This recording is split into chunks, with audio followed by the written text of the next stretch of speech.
6 school districts within the county. And what it was is that they put together a cooperative effort for joint purchasing, information technology and telecommunications, internal audit, and out-of-district transportation. In the first year, they saved about $9.5 million through that program. And since then, they have also opened it up not only to the remaining school districts, but also other municipalities within Nassau County, as well as fire districts and the like. And several of them have joined in, especially for the technology and the cooperative purchasing.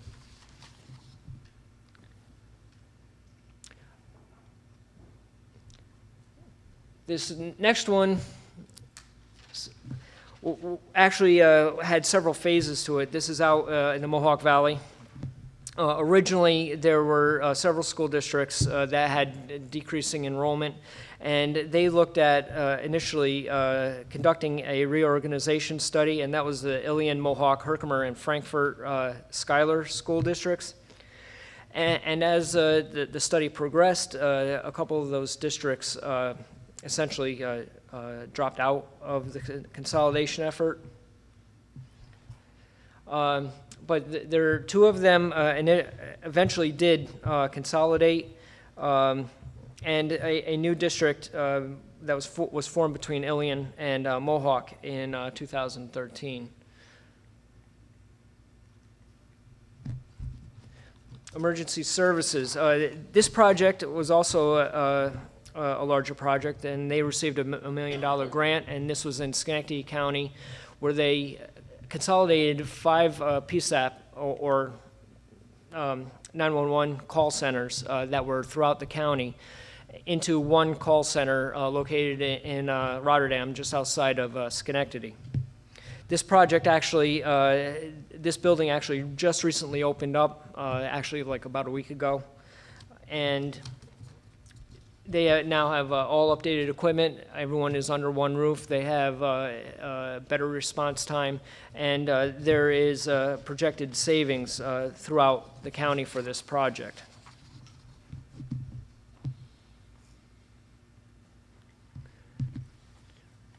Police consolidation. Town and Village of Saugerties voted in March of 2010 to consolidate their police departments. Essentially, the village approached the town about taking over police services. Each had their separate police departments, but the village was facing some economic hardships, and they decided that maybe the town could take care of the police services better. I attended a couple of the public meetings down there, and it was pretty contentious, both for and against consolidating the service. But the vote, which happened in 2010, passed by about a 2-to-1 margin. And they consolidated effective January 1st of 2011. In the initial study, which we also funded, there was a projected $678,000 savings if the two departments were to combine. But after consolidation, they ended up realizing slightly over $1 million in savings.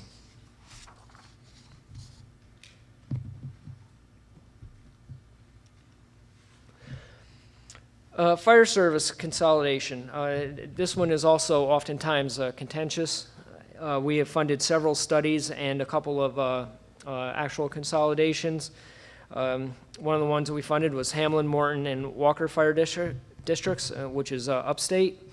And up in my hometown, we funded the DeFriesville Fire Protection District and the North Greenbush Fire District to consolidate. And when those two consolidated, the one district saw a decrease in their taxes, while the other district, while they saw an increase, it was less than what it would have been had they not consolidated. We also funded some new equipment for a combined fire department for the villages of Harriman and Monroe and the town of Monroe. And one of the ones that's more recent and is still underway is a study for the town of Ramapo and the village of Spring Valley.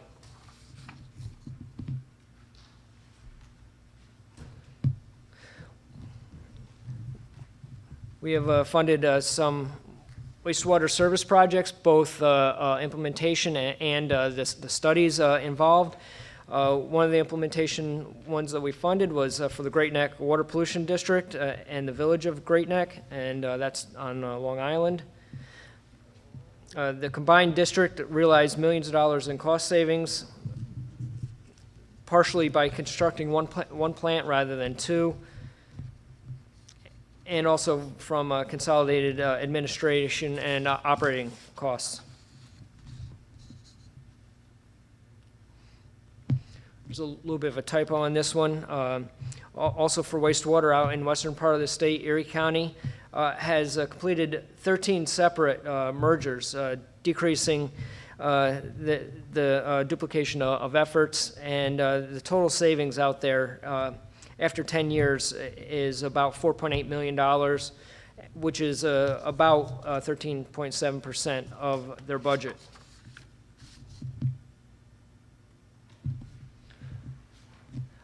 For highway services, one of the projects that we funded, actually this was two separate projects. We funded both a study and then also an AVL project for Ulster County. AVL is an automatic vehicle locator, and essentially what that allows the county to do is to identify and locate DPW trucks who are out plowing or salting, and they can direct them to their next assignment based on where they are located at currently, and that's saves money through savings of time and also gas and equipment wear and tear. What the county has also done is that they have contracted with some of the towns to plow the roads and do light maintenance on them throughout the summer months. It costs less, as you can see down in the lower corner, for a town to conduct a service rather than a county. Not all the towns in the county are participating, but approximately half are.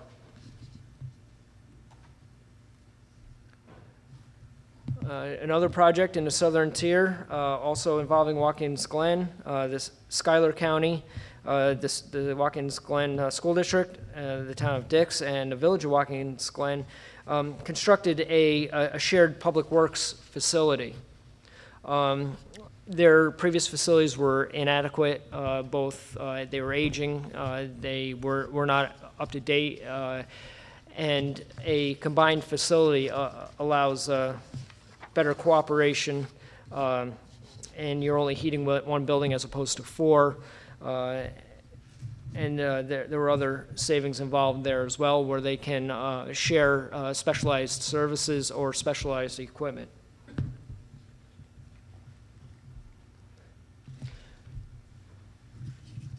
Infrastructure planning. Lewis and Jefferson counties developed an asset management tool for local officials to better manage the roads and highways, the water and wastewater infrastructure for the 15 municipalities in those two counties.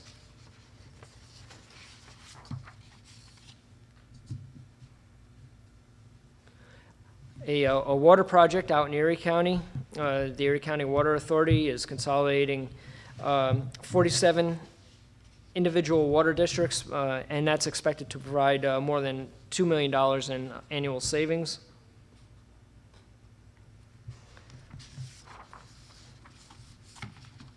Town of and village of Cape Vincent needed a new water supply. The village needed to increase their water storage capacity.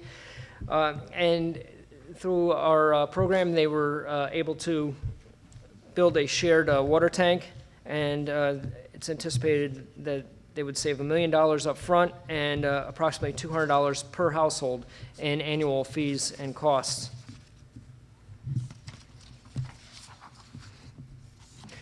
Overall, the local government efficiency program has provided, actually we have funded almost 300 shared services projects with almost $46 million statewide, and that has saved more than $418 million for local municipalities and their residents.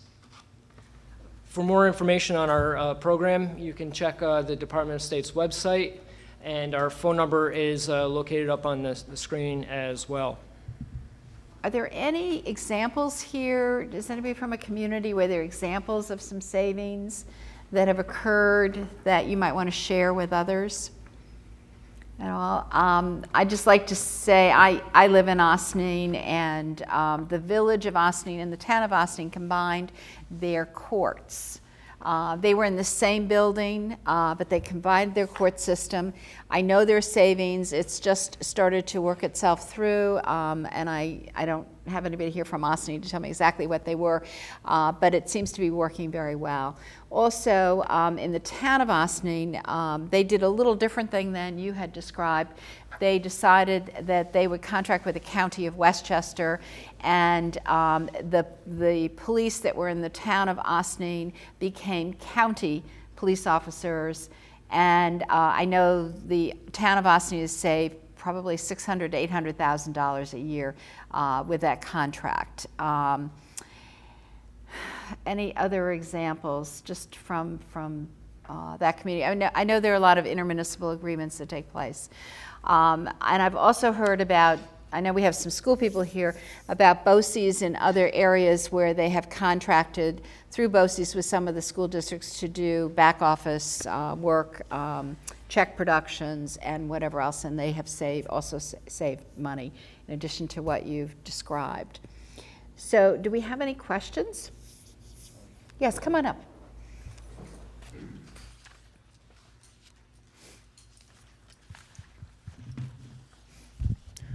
Jim Kirk from Putnam County.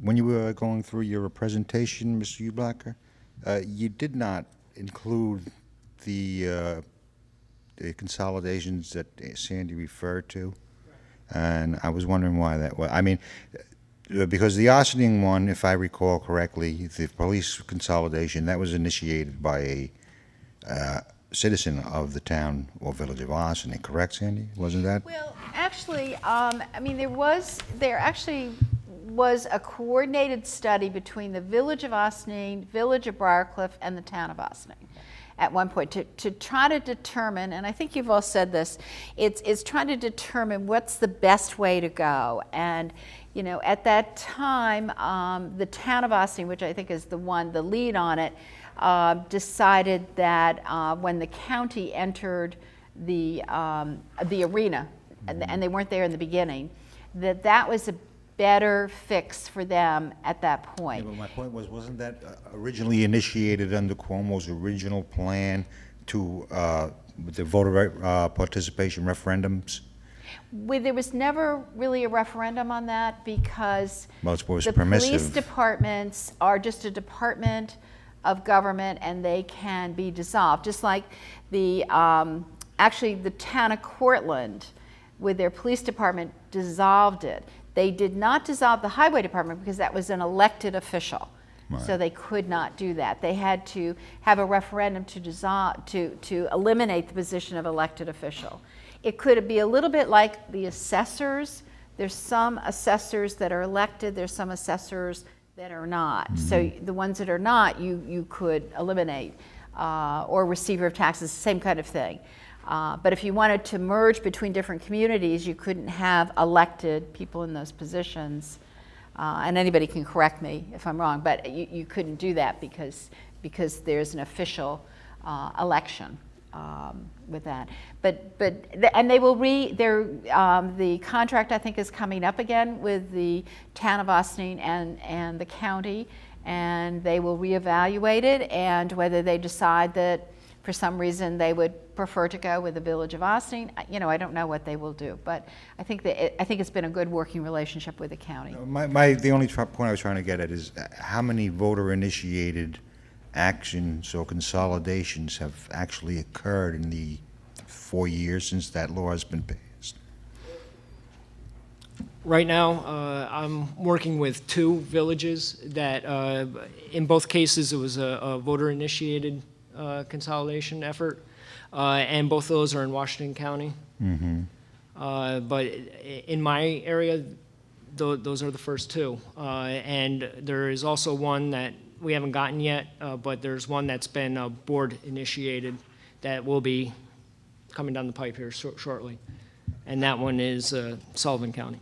I don't have a total number, but there are voter-initiated, petition-driven dissolution votes that have been taken. Not all have passed. Some succeeded, some failed, but there are at least a number of communities that have gone through that process. The only reason I brought it up was going back to those meetings when I attended with Sandy and Ossining with the village police and the town police and the county police. I remember they were very contentious because you get a lot of local pushback, and well, you've seen with the school districts, you had 4 school districts in your original plan there, and 2 of them bailed out. And I'm guessing that was based upon loss of community identity or whatever the rationale was, but you do get pushback on that. Both of those schools that they didn't really bail out. What happened is that both of the votes in those 2 districts failed. Okay. In neither case it was by much, but they both failed.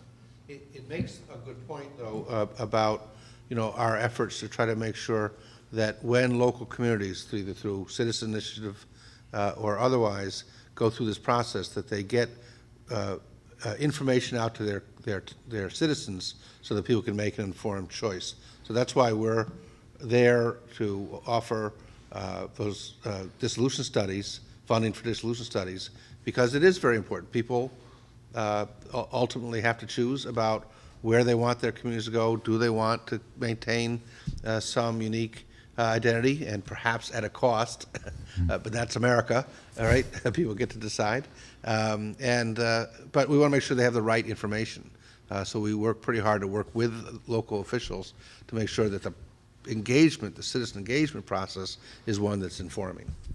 Okay. We can try to get you the numbers that you're looking for. I'm just trying to get an idea of where everything is But it at. might be helpful if you had an idea of how many communities with voter-initiated petitions and what the success ratio and what's going on. And We're what was the trying- savings? Yep. I mean, that's the key point. What are the Right. savings? And we're trying to reframe it too, to provide, and Mark talked about it with one particular community, to provide assistance along the way, because sometimes people need to have factual information in order to vote, because we all know in a lot of these situations it's emotion. And emotion is powerful. I mean, I've been involved with school districts that are looking at doing things differently. And it's everything from who your team mascot is to athletics to your identity. And it takes a lot of work to work through some of those issues. But in some of these school districts, the reality is, and I'm sure it's not the case here, but in other parts of the state, the reality is you're forced to do it to provide quality education because you can't afford a lot of the advanced courses and the different things. So they're trying to look at things differently, and it's our job and role to try to facilitate that discussion and to provide whatever assistance we can. Okay. One other thing, this goes to transportation and actually go back to the snow plowing. It seems to me we have too many layers of redundancy. You have the state, you have the county, you have the town. I mean, in a lot of cases, you have the same trucks going over the same road over and over again. And I understand to your point, that was what the subcontracting was looking to eliminate, correct? When the county subcontracted with the town, they didn't want to go over a county road if the town truck was there. That was the basis for the subcontracting, correct? Yes, oftentimes you'll see like a county truck will come up to an intersection with a state road, and because they're now on a state road, they're going to pick up their plow, even though they're going to be going down the same road as. But that's my point. I mean, Yeah. Yeah, that's what we have too many layers of too many departments. You know. Let me I see. think that part of the dialogue, and I think you're asking great questions, is not just are there too many layers, but what's the right layer? Yeah, And that's I know, a really important discussion that people need to have in terms of what's the right layer for cost effectiveness, for local control, for the variety of things that people care about. So certainly we have many layers, and sometimes it's redundancies, and that could be an opportunity for cost savings, but also what's the right layer. And certain, I know in Long Island, Nassau, they're trying to have conversations about, should towns run parks or should counties run parks? And maybe towns are the best place for parks to be run because they're sort of a little closer to the people, and that's what they do. Whereas the counties don't really have that sort of in their DNA. So, what's the right level is another part of the question. One final question. Are there any plans to expand ballot initiatives that anyone is aware of, rather than, to get something on a local ballot?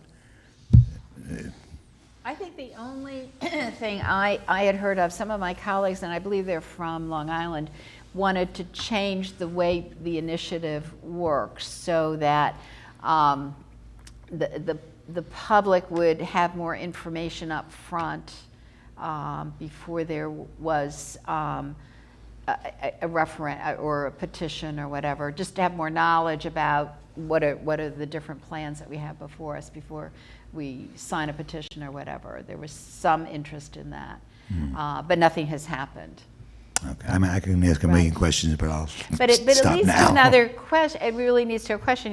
Here you had the Cortland Town Supervisor saying that they are putting together a meeting with, it'll be the Village of Croton, Village of Buchanan, Town of Cortland, and the school districts, Hen Hut,